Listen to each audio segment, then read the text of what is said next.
Thank you for tuning in to Hacks and Hobbies with your host, Junaid. We're visited by our amazing guests coming from all walks of life. Want to learn their story, their struggles, and their journey on how they got to where they are today. So stick around.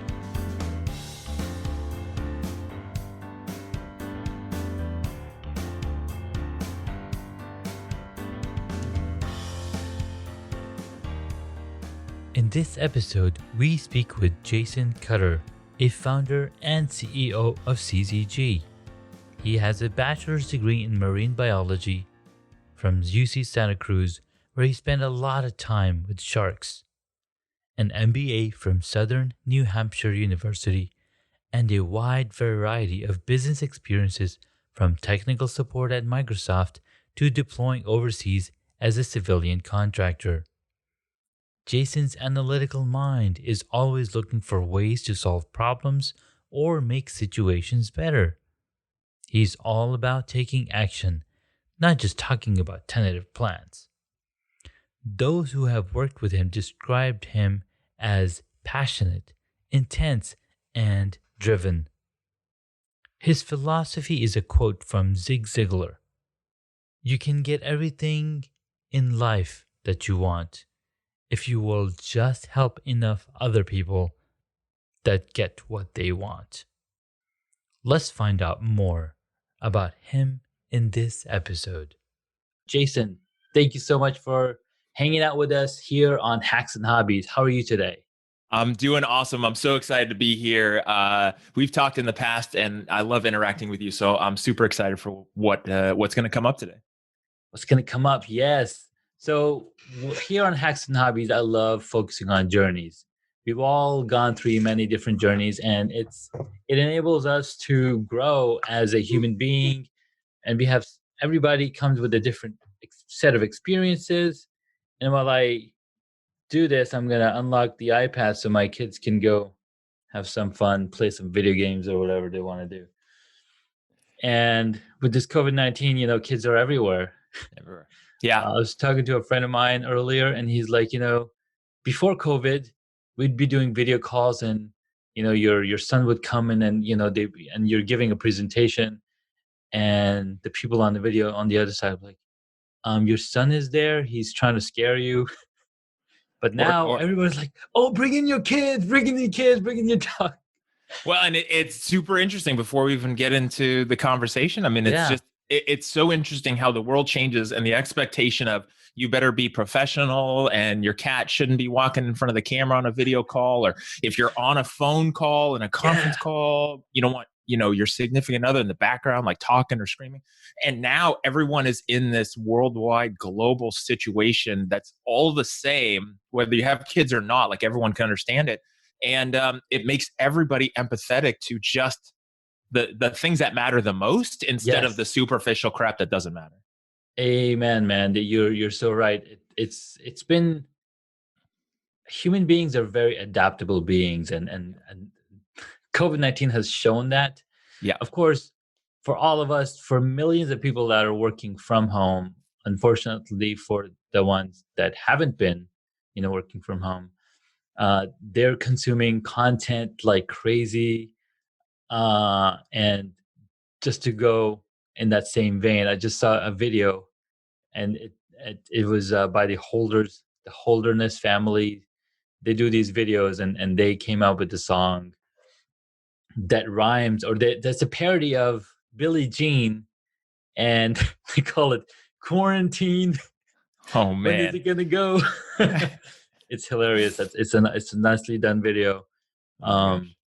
But yeah, man, so on Hacks and Hobbies, we're focusing on stories, we're focusing on journeys, and we all have a story to tell. And, these stories is what enables us to come up with our why and why we do what we do. So Jason, we met through the 30 days of videos challenge. I dropped off after the fourth video this time around. But it was good chatting with you the few times that we did get to chat. And, I wanted to learn more about you. What have you been doing? What's your journey? Tell us a little bit about yourself. Well, and I think it's always fascinating as I've come to fully embrace my journey. For the longest time, I mentally beat myself up for my kind of crazy windy path that I've been on. I Yeah. compared it to the classic, let's say, American dream, or the classic direction you're supposed to go. Especially me being the first one in my family to go to college. You're supposed to go to college, get a degree, get a job, work in that industry 30, Yeah. 40 years, start a family, retire, and have this kind of set, stable existence, which in reality doesn't ever exist with or without COVID. It doesn't exist, right? That's just not, it's not a thing anymore where someone goes and works at the factory for 40 years and retires with a pension. And then, that was it. Yeah. It's just not the world we live in anymore. And so the punchline for all of this is that I am a sales consultant. So I have a consultancy and I help companies with their inside sales teams, selling effectiveness. I'm a soon to be author. I'm a podcaster. Everything I do is focused on sales and persuasion and helping people be successful. So that's the punchline.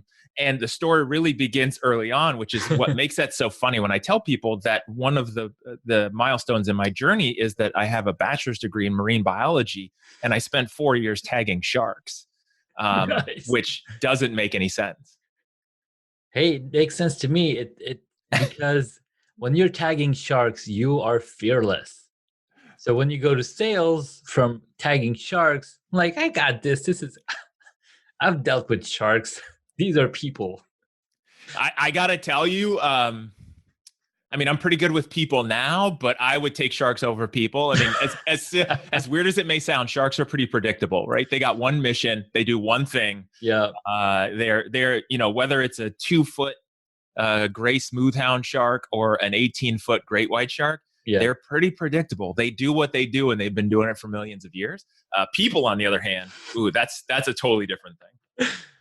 Amen to that, because sharks don't talk back.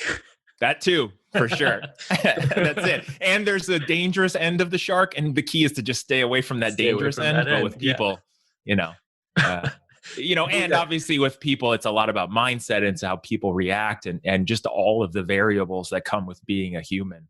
Versus animals in the animal kingdom. Amen.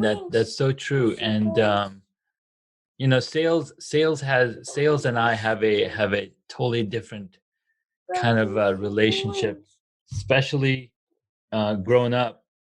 When I first when I first started a job, it was all around. I was more into computers, so I was like, I'll look for computer data entry jobs. And one of the jobs that I had to work with cats. There was cats around, and I didn't know I was allergic to cats till then.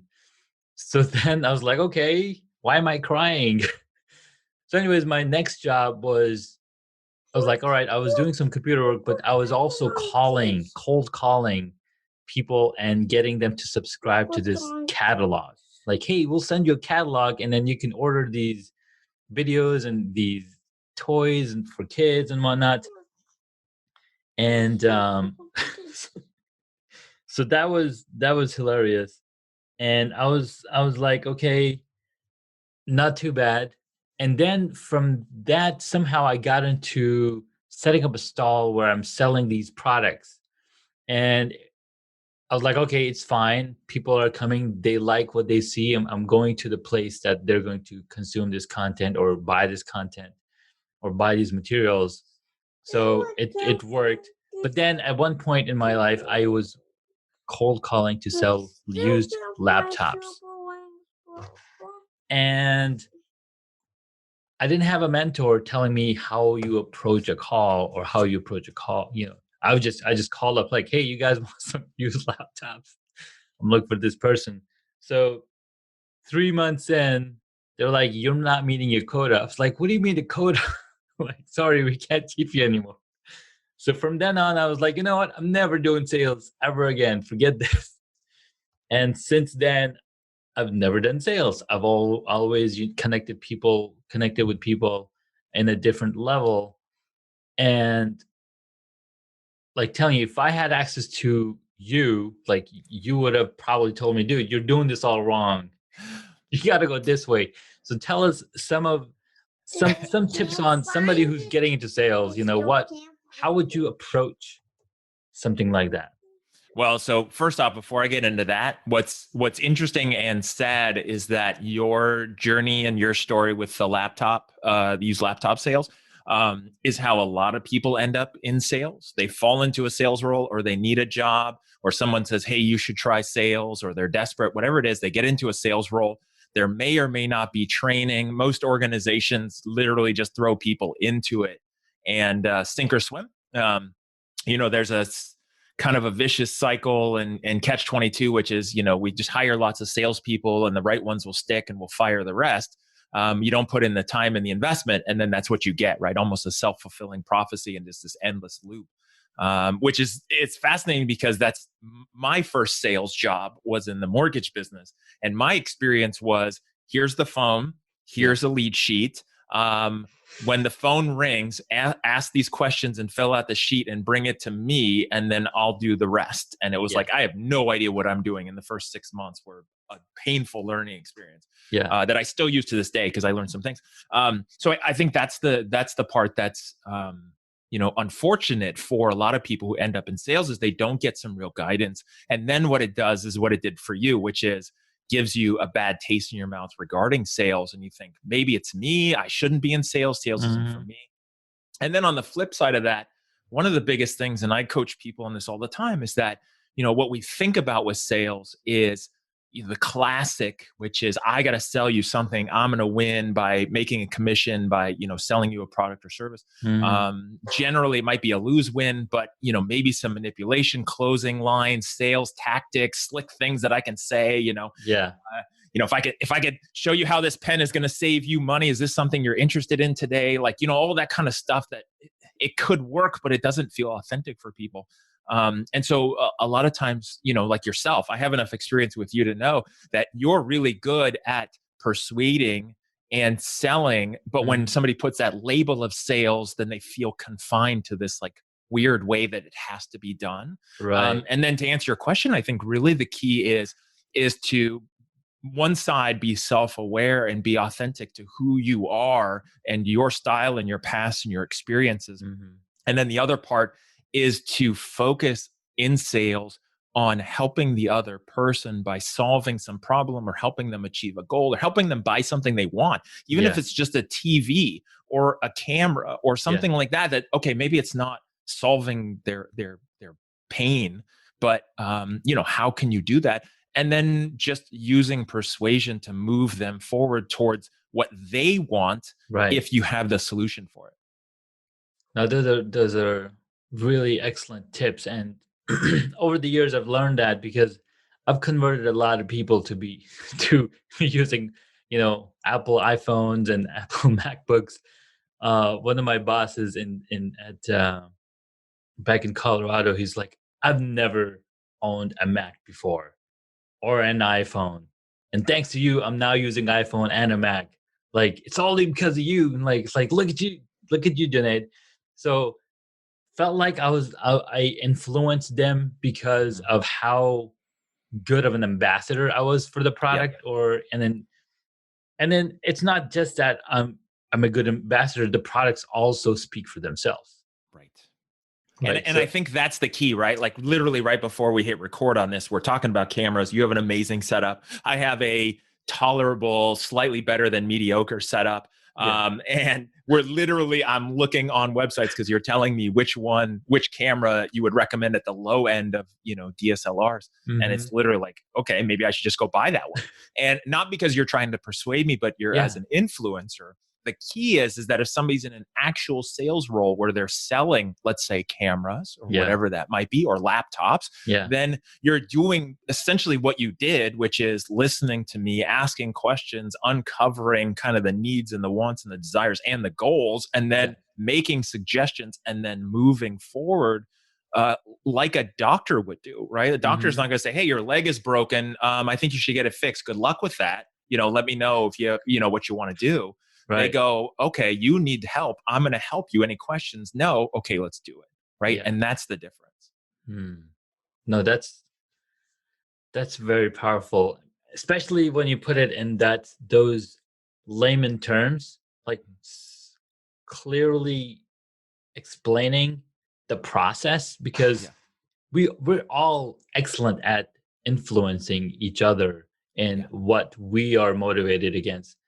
But I Yeah, I think it mean, think also, about time when you're excited about a restaurant or a movie and you're telling yes, everybody because you want them to have that same experience. As a salesperson, when you find that qualified prospect who, fits, it's a good fit with what you have to sell and what they need, and you have to yeah, overcome challenges and objections, but it's like you also want that for them. Then it really takes on it's your duty. Like it's really like what you should be doing.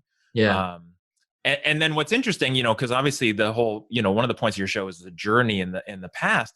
I think one of the things that has made me really successful and helps me from a sales and then also from a coaching perspective is I was not raised by salespeople. I was in hmm, fact raised by anti-salespeople yeah, growing up. I mean, my mom, before she retired, she was in banking and finance.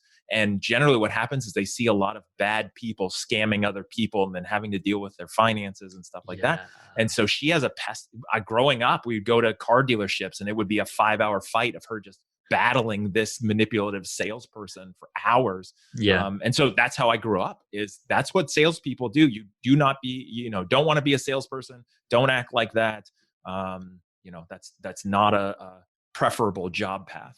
Not at all. And that's a really good point that you mentioned, so people have had the bad experiences. Then they reiterate those same problems with television shows and movies Yeah. showing those same stereotypes. So now you have the stereotypical, connection with these salespeople, where the fact of the matter is that's just Hollywood. That's Right. not real people. And a magnification of the negative side of sales when done wrong, right? Yeah. If you think of the Boiler Rooms, the Wolf of Wall Street, the Wall Street type movies, they don't end well, which is the No. key to keep in mind. Like they don't end well. But that's what people think of when they hear the word sales. And at the same time, what's interesting is that's what the world does not like. Like the Yes. world does not want that, but They that's don't want just that. tend to seem what works. Because the majority of that movie, you're showing all the negatives, and then at the end, the moral of the story is nobody pays attention to the moral. And what's funny is that another related thing that points to this conversation, uh i was I was watching Uncle Bob. And I've been watching this guy. He's a father of agile software development. He's a software developer, and it's like 30 years ago, somebody wrote a book, wrote a paper on how to do proper programming, but on the front page of the cover, it said waterfall software development. And if people had paid attention and read the paper, it said, "Don't do it this way." So for the past 30 years, or from the 70s to the 2000s, that's what people have been doing. They've been doing it all wrong. And then they're like, you know what? There has to be a better way. Because what's funny is, and they go into the history of software development and how initially programmers were, they were not kids out of college. There No. were people that were bankers. There were people that had 10 years of experience in their fields that then came in to become programmers. Right. And I was like, wow, really? I had no idea. And then I circled back and I remembered my dad telling me that, there was a program. He was working for the national bank, and there was a program, and he got in, and he basically, that's how he became a developer and a computer programmer. I was like, that is interesting. So people are focusing on the wrong thing when you should be focusing on this thing. Like, you read through the fine print, read through the whole thing to get to that point. So really good. It's tangential, but lines up with what people focus on versus what people ignore. And positivity gets ignored so much easily because negativity has so much, what's that word? It's much more spicier, right? Well, it's spicier. It gets more attention. And, if we look at, more mindset, human mental behavior, brain science, which I have a degree in marine biology. Hmm. I have a bunch of other experience. Yeah. I am also not a really smart brain, parts of the mind guy, like, of all that. I don't get into to details that much, but the thing is our brains, because we still have that primal primitive lizard part of our brain, whatever you want to call it, whether it's, offends you or not, but we all have that, and it's all fighting for survival, and it all just wants to keep safe. It wants to keep us in our comfort zone and keep us safe long enough for us to procreate, and then spread our genes across the world. And then that's it, right? That part of our brain. The rest of it wants to have a different existence, but that part does. And so it's trained from 100,000 millions of years of being on the savannah or in a cave, where if you don't see that tiger coming for you, you will die. So it would rather see everything as negative, and then really play everything safe. And then it holds on to those negative things, because if you eat that berry, you could die. You could die. Like that's the old school part of our brain. And so when it comes to sales or anything like that in life, it's like, if I pick up that phone and someone yells at me, my ego is going to get hurt. It's going to feel like death. I should just not do that. Just don't do it. Yeah. Excellent points. There's so many connections that I'm making in my head. The brain science and the self, and then the larger part of the brain, and how our soul is just a software on the hardware that is our body. Yeah. And it's just amazing to see it from so many different perspectives, because again, we all have a different perspective, and then when we have that frequency match, it's like boom, synergy. Yeah, exactly. Awesome. I love it, man. Thank you. So what are some of your motivations for the things that you're doing on a daily basis? So you've got your consulting group, you've got your coaching. What motivates you to to keep going and making these connections and helping people? So I was 38 years old. Now I'm 44. I was 38 years old. I was sitting in Afghanistan, and I took a free Coursera course because I was looking for what I wanted to do with my life and what I wanted to be when I grew up. So I took a course. It was called Operations Management. And I realized there was actually a title for what I love to do, which was Sales and Operations Management. And it tied in what I did. That started me down a deeper path, which then I went back to school and got my MBA, and then more self-awareness and discovery and understanding that really what drives me the most is helping people transform. And what I really love the most is that light bulb moment, whether it's a whole company and we're building systems and building a team and everything is operating well, or an individual salesperson where, it's, hey, I had trouble with this. We do some coaching, get back in there on the phone or have another meeting.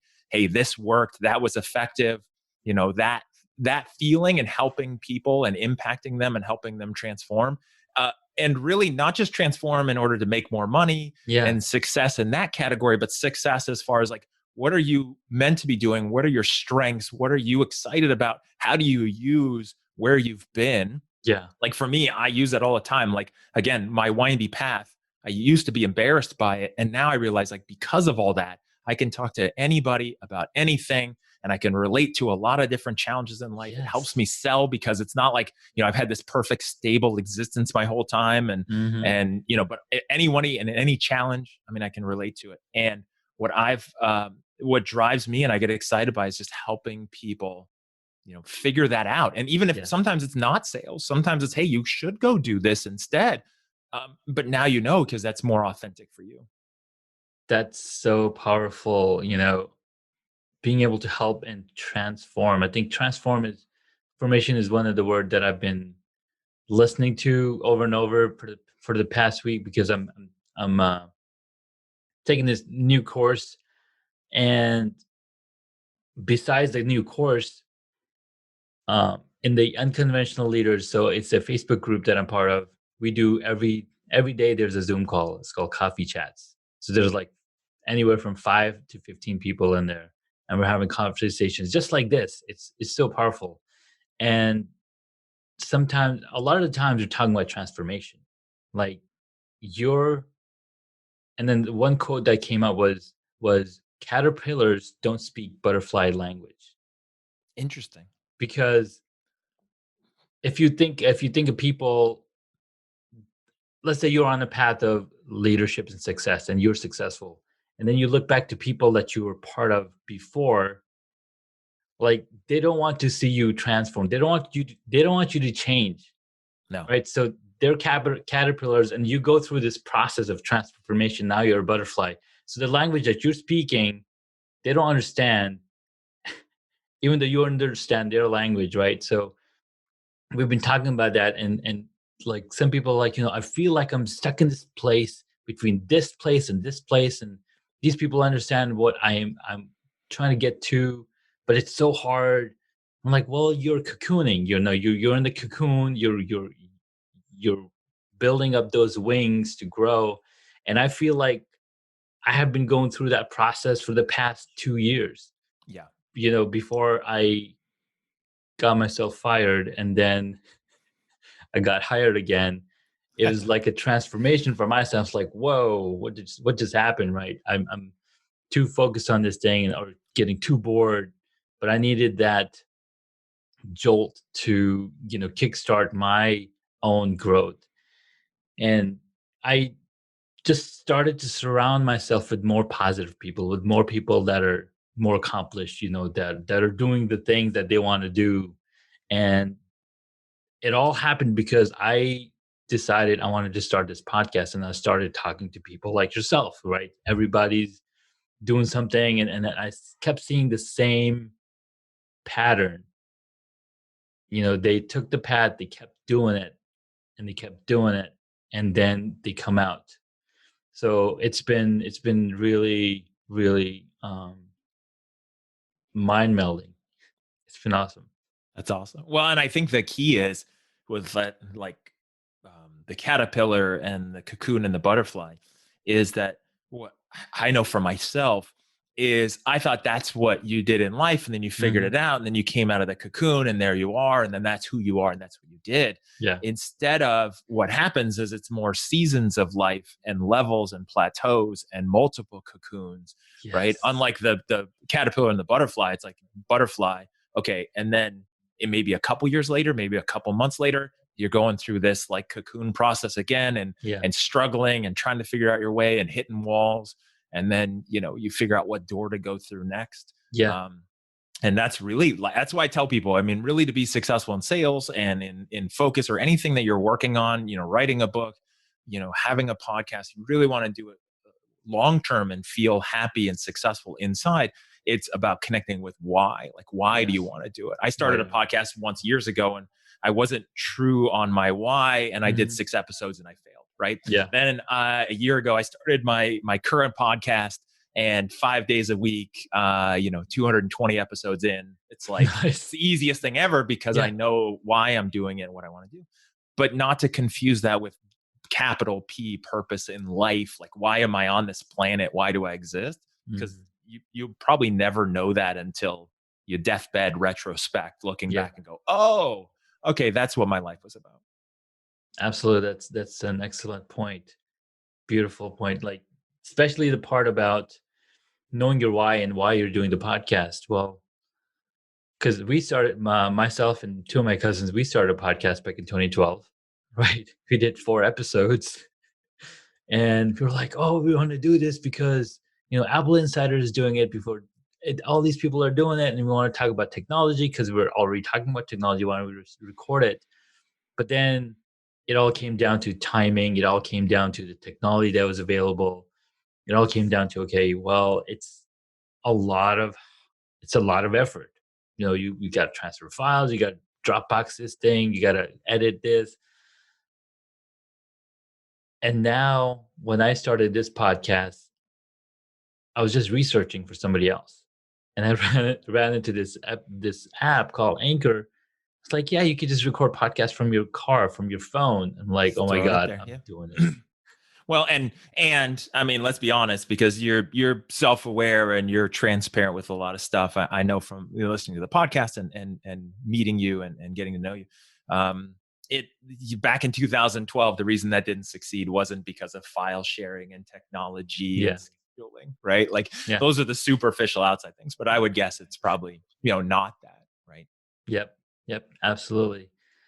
Cool, man. This has been a fun conversation. I love all the different topics that are coming up and, learning about each other. I think what we lack in this fast-paced time and age is these conversations that we have with each other. Because a lot of times when we go to meetings, you want to meet 10 people, you probably have 5-minute conversation, then move on.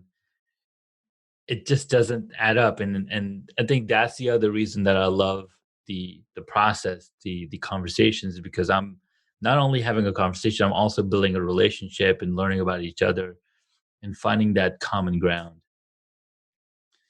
And I think what's great too is when it's just more authentic and less about some kind of motive or plan or scripted thing or call to action or sales pitch. Yeah. I mean, it's more of just let's talk and see what comes up. Is it valuable for us and other people? In this case, you're on a podcast, and what is that message? And exactly. And just recently I heard this a podcast episode by Amy Porterfield, and she's interviewing Neil Patel. Like Neil Patel is, he's the guru of SEO, one of the top marketers. And so I'm listening to this episode, and it's really interesting the way they ask, like she's asking questions, because there's an outcome that they're looking for. They want people to go download this SEO tool. They want people to, email transfers. And I'm like, that's really interesting how they're doing that. Do I want to do that in my podcast? I don't know. I mean, that I just doesn't feel like that's my personality, but maybe that's how you become. I don't know. I mean, I don't know where she started. Well, and that's always that balance, right? Is how much of it is sales and pushing people? Is it valuable, or are you using the platform? Is that your business? Is that your goal? There's no right or wrong. It's about what fits for you. Yeah. And at the same time, embracing the sales side and the persuading side, and being able to provide that value, and even if it means monetizing. So on that note, guys, please go to hacksandhobbies.com/deals, and you can. Oh yeah, and speaking of which, go to my website to download my. You can get some cool offers we've got. I've got some affiliate links on there from Amazon that I'd like to, get some. I thought you were serious there for a second. That was awesome. No, but there is one thing that I have just recently discovered, and one of my guests told me about this, called Acadium. And let's say you want to bring on an intern to help you with and I was like, that would be pretty cool, because I'm hiring people to do some work for me.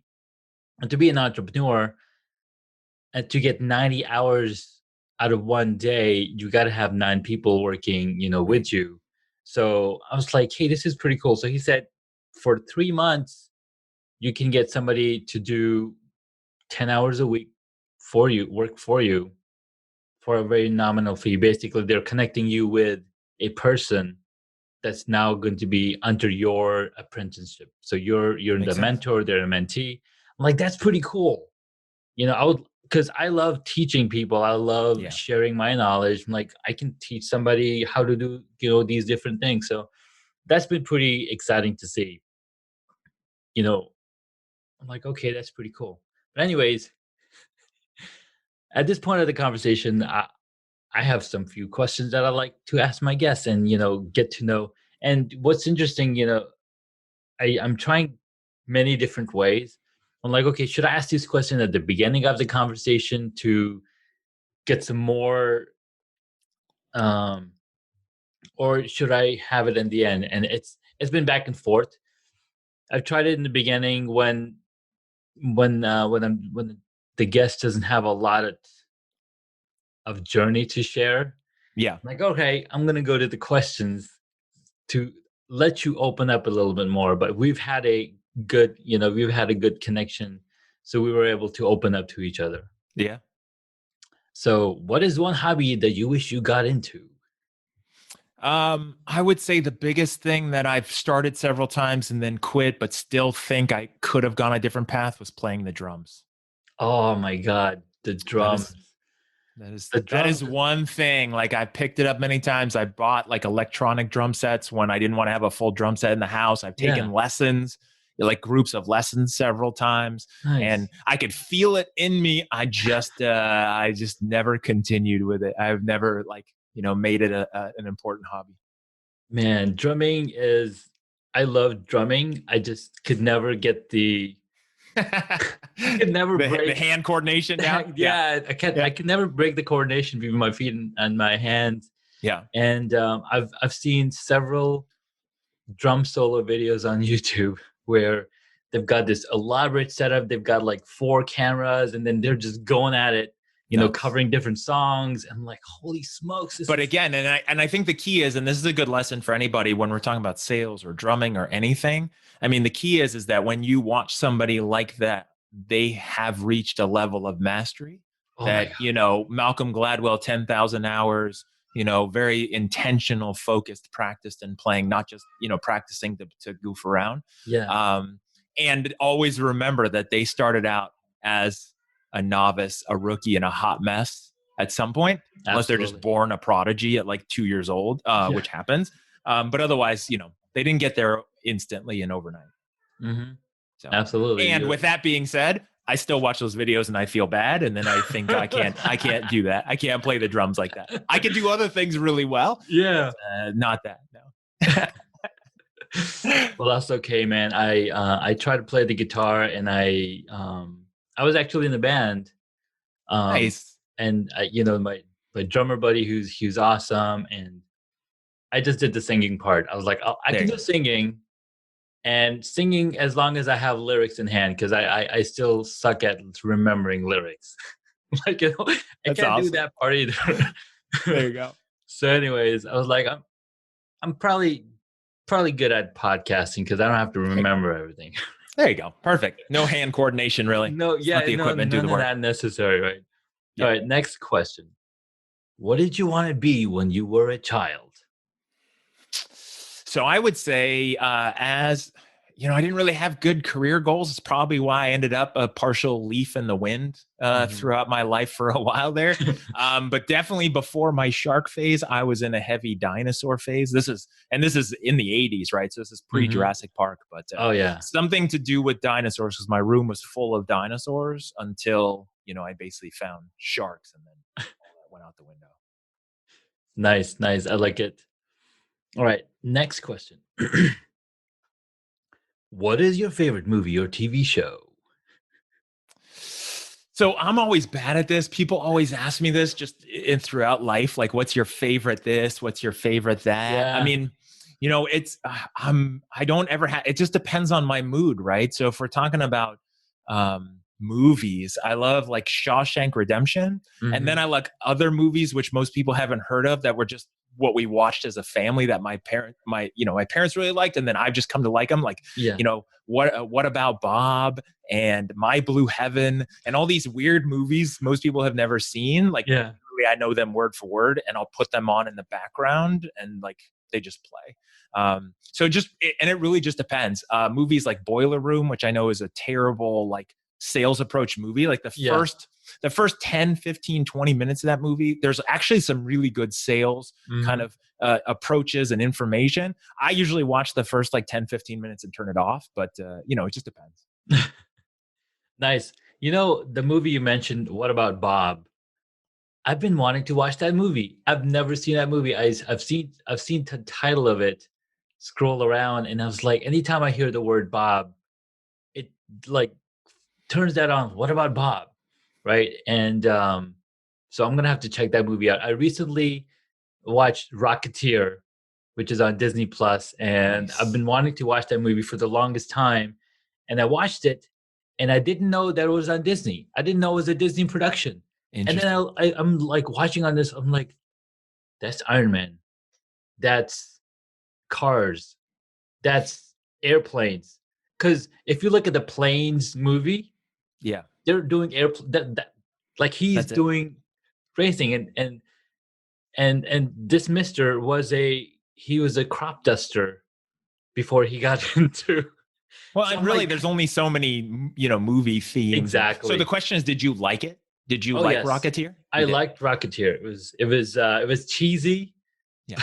but it was well made. It was a lot of good characters, a lot of good actors in there.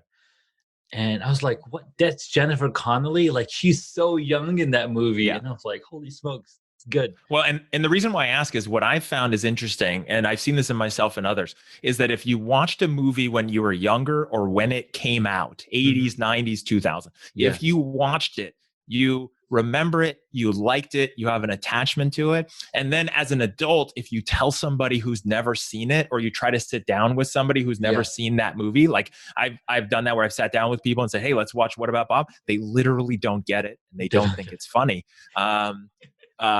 Because they don't have that same attachment to it, or it's not timeless. So you had to like know what was going on in the world at the time. Exactly.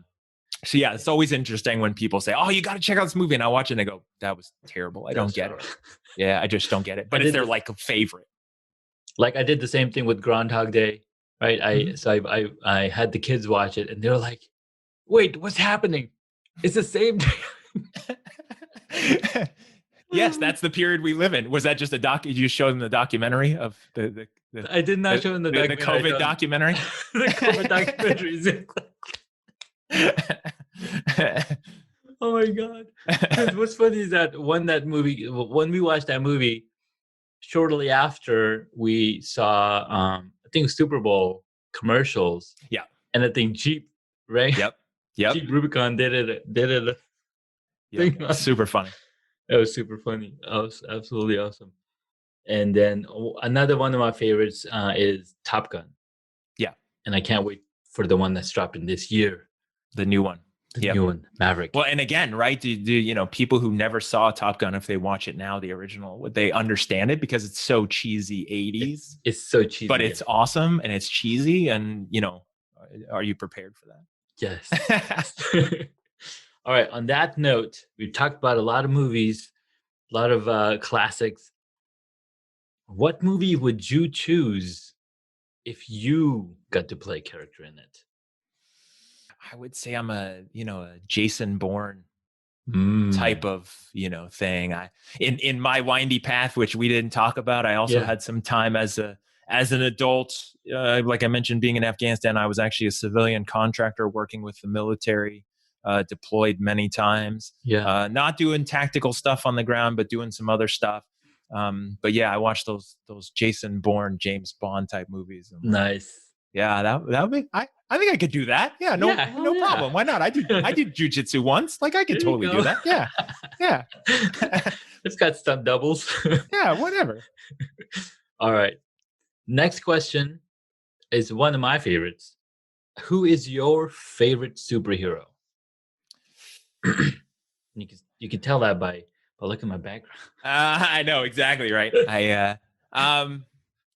Favorite. I don't know. I guess like favorite superhero might be something in line with with an Iron Man or a Batman. Again, I don't have favorites. I don't do well with favorites in general. Sure.